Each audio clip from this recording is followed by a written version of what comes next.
Alright guys, so today we are in the town of Deerfield, Michigan,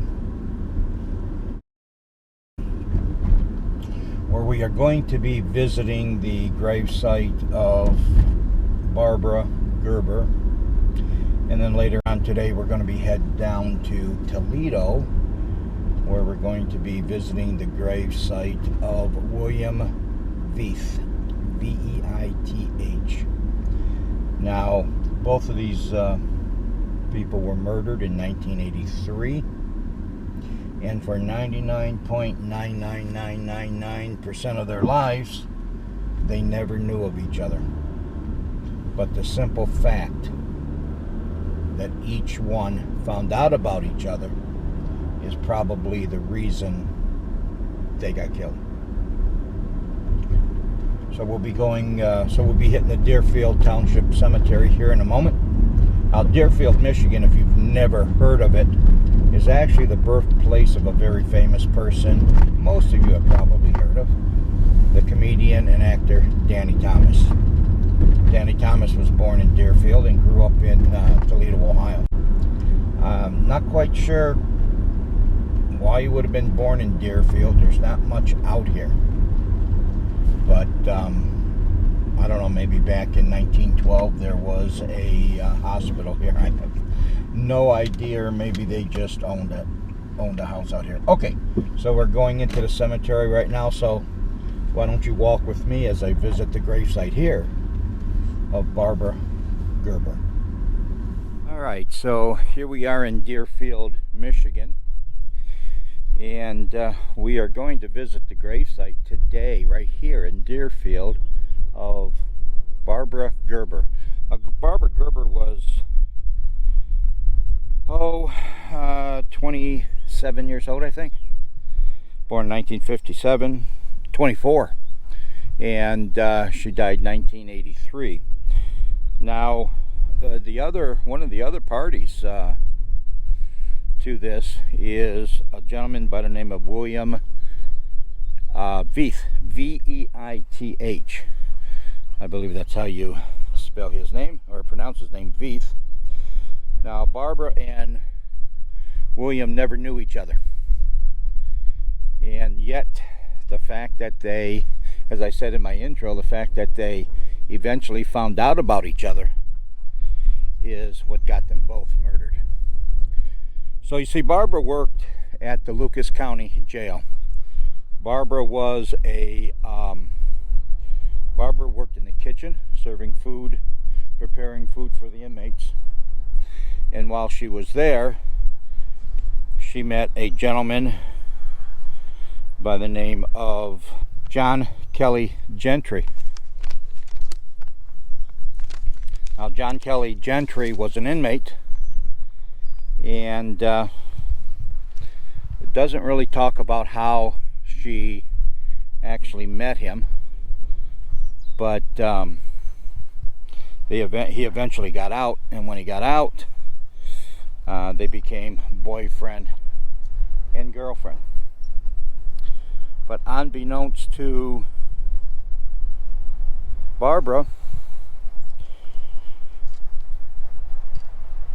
he also started having a relationship with a gentleman by the name of William Veith, V-E-I-T-H.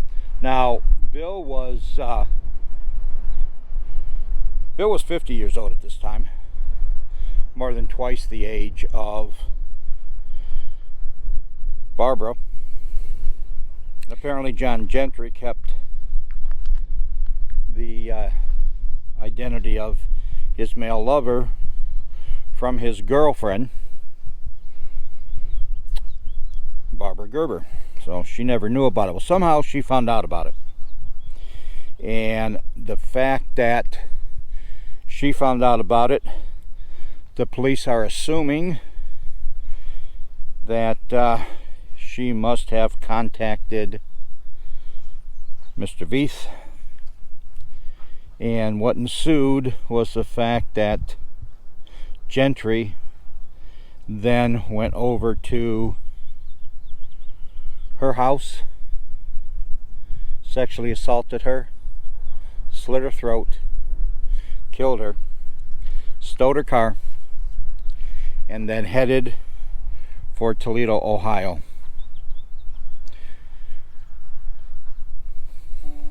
Brian Damansky, known as Shaggy.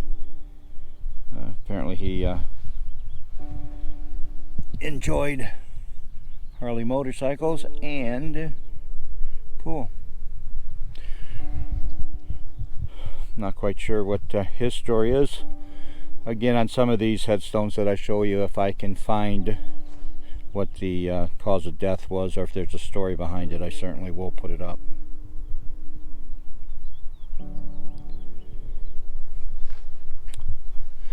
So after he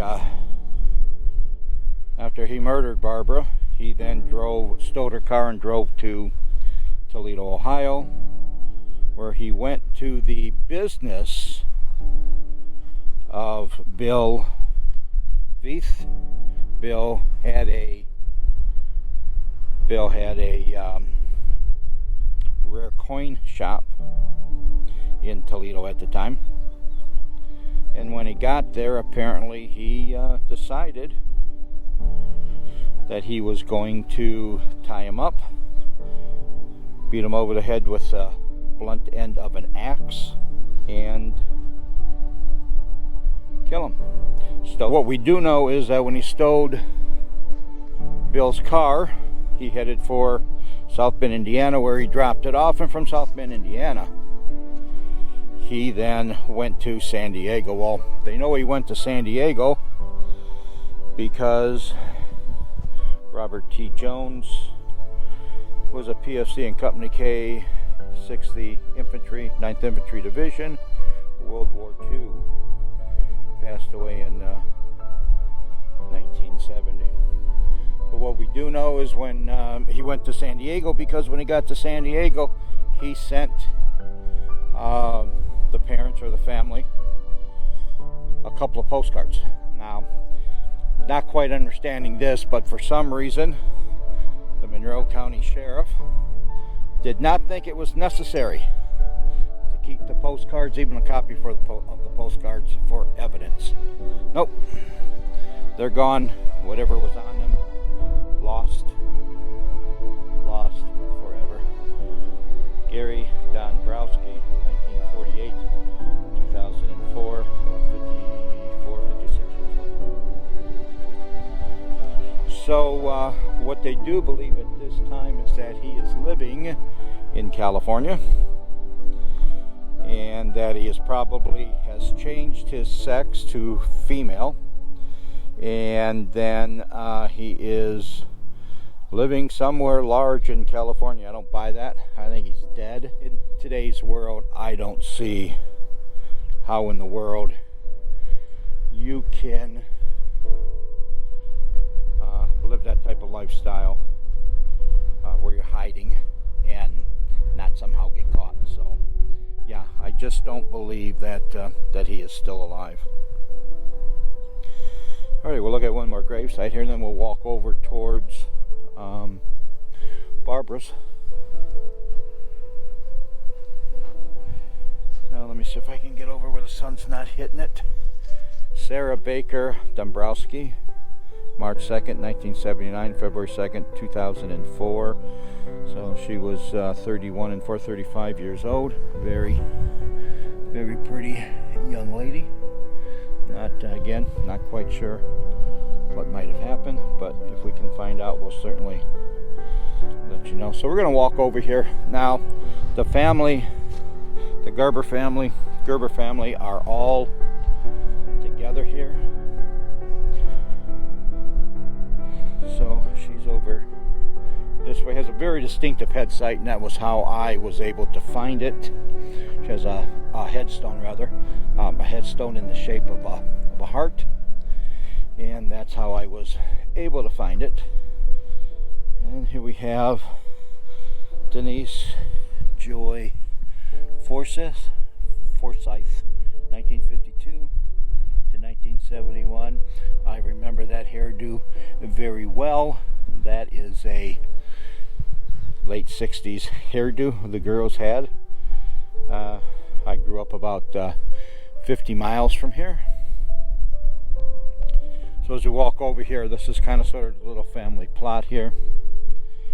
And this is the father, Donald. He died in 2009. And this was his first wife. She died in 1972. Alright, and so we're going to come up here to the site of Barbara Gerbber's headstone, 1957 to 1983.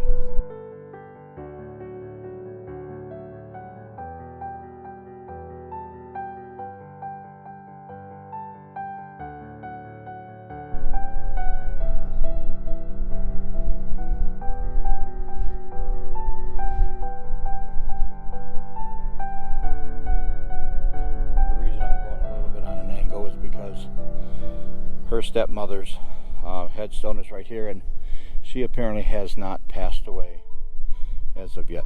So here we are. I'm going to see if I can't find a couple more interesting headstones in the cemetery, and then we're going to try to head down to Toledo, Ohio, see if we can't find Bill's headstone. Little baby Cameron Frederick.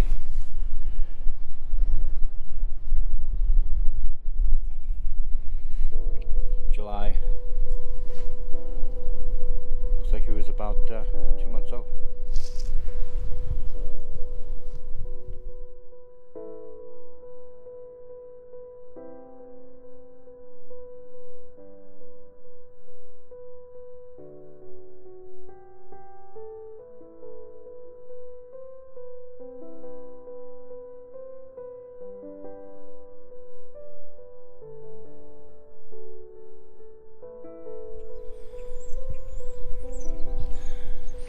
Alright, well, there's not too many things that give me the creeps when it comes to cemeteries, but one of the things that do is having a cemetery. I don't know what you can see here in the viewfinder, you know, here we'll be able to see. It's hard to see in a viewfinder, but is a cemetery right up against a school.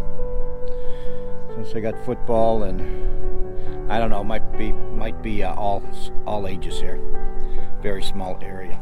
So anyways, here I am at the oldest part of the cemetery. And what I stopped for was this building here, 1884.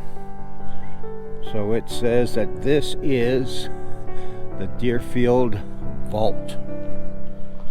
So I know that back in 1884 there was a place, you know, they used to have places where they put the bodies into the ground, thawed out for the summer. But I got no idea what's inside here. Let's see if we can take a look inside. I don't know.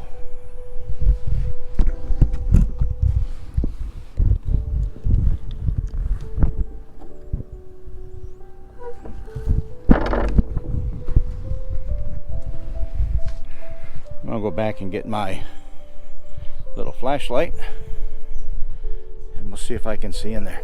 Alright guys, after about a hour ride south, we are coming up here on the left to Calvary Cemetery.